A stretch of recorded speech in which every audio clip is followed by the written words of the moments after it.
So 2 questions, Yeah, Nick. 2? One, yeah, I added. That's bad interviewing. I added a question. Uh-huh. 1, do you expect the Lakers' adjustments to slow the Joker down? Uh-huh. And 2, do you think Mike Malone will I think a little something for Darvin Ham? Well, We're listen, fine. I We got got to it. tell you, I got to big tell deal. you, who's of the 2 coaches seems more pressed right now? Who seems more confident, relaxed, and who seems more agitated? Well, maybe the number 1 seeded coach feels a little disrespected as they have all year because they're the best team. Well, then with maybe the they best player. should take a page out of Prime LeBron's book and go 0 dark 23 and stop paying attention to stuff. Because now I will say that I thought our show did a good. He watched the show yesterday. Yeah. Well, That's what it tells you. But so our show, I thought, did a good job of acknowledging the Rui adjustment is a wrinkle, not a panacea. Right. The idea that this guy who has finished top 2 MVP voting 3 straight years, all you had to do was have a strong power forward guard him with a defensive center roam, and oh my God, he can't play anymore. We fixed it. And I feel like there was some discussion on that. Now, I was very optimistic after seeing game 1, but it was not because I thought Jokić had been solved. It was because I thought Denver had no way to solve their defensive issues against the Lakers. I still feel that way. As far as the adjustments to slow Jokić down, we can show you his first 3 quarters versus his 4th quarter again because I think it's instructive. Everyone attributed this to Rui. Right. And less Rui, more allowing AD to come over and help side defense. I think that helped. And I think, by the way, because of that, Brew, you might see a few possessions of LeBron guarding Jokić nominally again so AD can roam. Yep.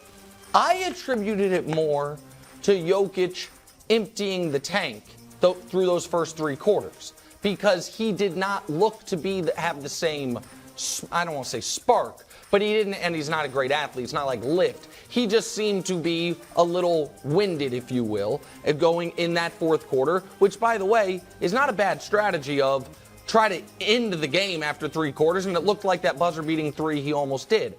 The reason for my confidence is, do we think Jokić is going to have consecutive best playoff game of his career? Because that first game was the best he's ever played in a game his team won. He's actually had some more gaudy statistics and losses. But in a game his team's won, second most rebounds ever, second most assists ever, highest game score ever in a win, all of that, and the only time he's ever shot multiple threes and made them all.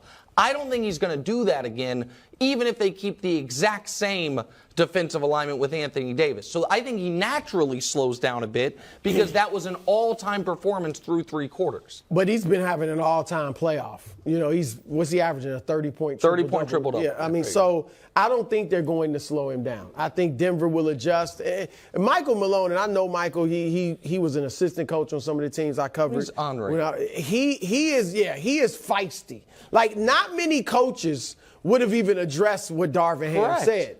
But he's that competitive, and he went back. And I like it. I'm here for it. But I think what's interesting, because, you know, I think they'll start Hachimura. I think they should. I think the reason the Lakers started Schroeder and went 3 small guards was because they didn't want Vanderbilt out there so that Denver wouldn't really have to guard him. Yep. You know, and but it Rui backfired can shoot. because they went small. Right. And Rui, not only can he guard Jokić sometimes, but he can shoot. He can stretch the floor. You can't cheat off him. So I'm sure they'll probably go that way. But if what they're doing is not working, and if Jokić is scoring and assisting as he was in game 1, I wonder, do you just say, you know what, single covering? Yes. We're not giving him 40, but if he gets 40, so be it. Because guess what? His 2 highest scoring games in these playoffs are 2 of their 3 points, losses. 53 points, they lost. Yeah. And so, I'm not saying you start that way, but if he's chewing you up as you're double teaming him, he's going to get 35 whether you double team him or not. So I'd rather give him 35 single coverage so then I can shut down everybody else. Yeah, KCP had 21 and he was getting fed off keep the other double guys teams. from eating. What do you think Jamal Murray's going to do? He had 31. It feels like we have talked so much about Joker.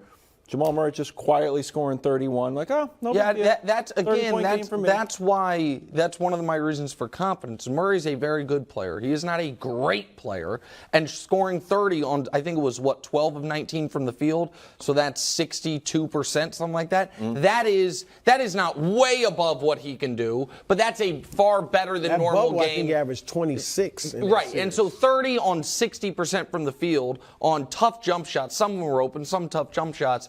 I don't think that's going to happen. Like, that's, to me, the Lakers having that poor of a defensive half and then being right back in that game at the end was the more noteworthy than Jokic all of a sudden falling off, because I think you can just pencil in. Jokic had 30, 35, 20, and 10 something, or I don't even know, more than 10, whatever it was. It was crazy numbers. I think the Lakers will just say, you can have the 30-point triple-double. It's the extra half dozen assists and the extra dozen rebounds. It's the other guys, KCP, Murray, Aaron Gordon, Brown. And how many of those points, though, were scored off extra possessions due to the offensive rebounding that set the tone early in the game? 34% of them. AD had 40 in a Game 1 loss. You can't just give out fake news. I took a shot, though. LeBron had 26, missed all of his threes. Brew, the Lakers did score 126 points, but you're expecting a different scoring distribution. So who needs to have a bigger game, too, on the offensive end, AD or LeBron? On the offensive end. Because this is a tough one. Because, I mean, AD had a huge game, and they lost and weren't in the game until the fourth quarter. So him having a huge offensive game isn't what they necessarily need. You want him to give you 20+, but Nick made a good point yesterday. 30 and 20 rebounds would have been better than 40 points and 10 rebounds, because that's where they got crushed on the glass. And defensively, you made a good point yesterday. That's unlikely. No, if Anthony Davis is, as LeBron's called him, the best defensive player in the world, I'm not saying you shut down Jokic, but you say you can guard him one-on-one, and he's not going to get 45. He might get 35. But like I said, he'll get 35 if we double him, but let's just have you single cover him, and then we shut off the water to everybody else. So I think LeBron, I think offensively is going to have a bigger night. I think he wants to make up for some of those errors at the end of this game.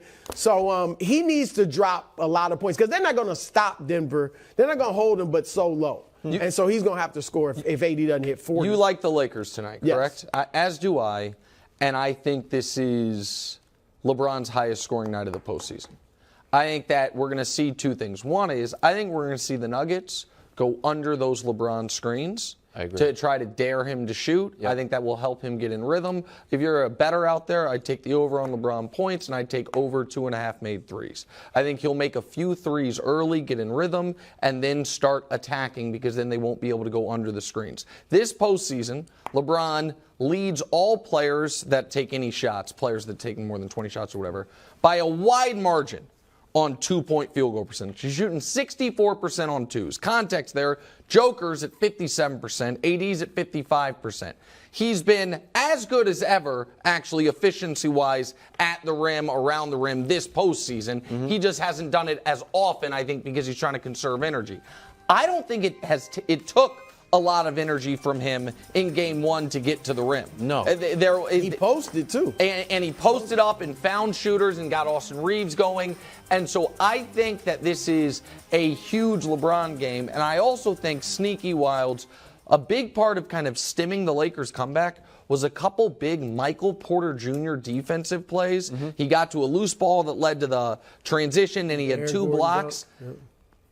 That ain't who he is.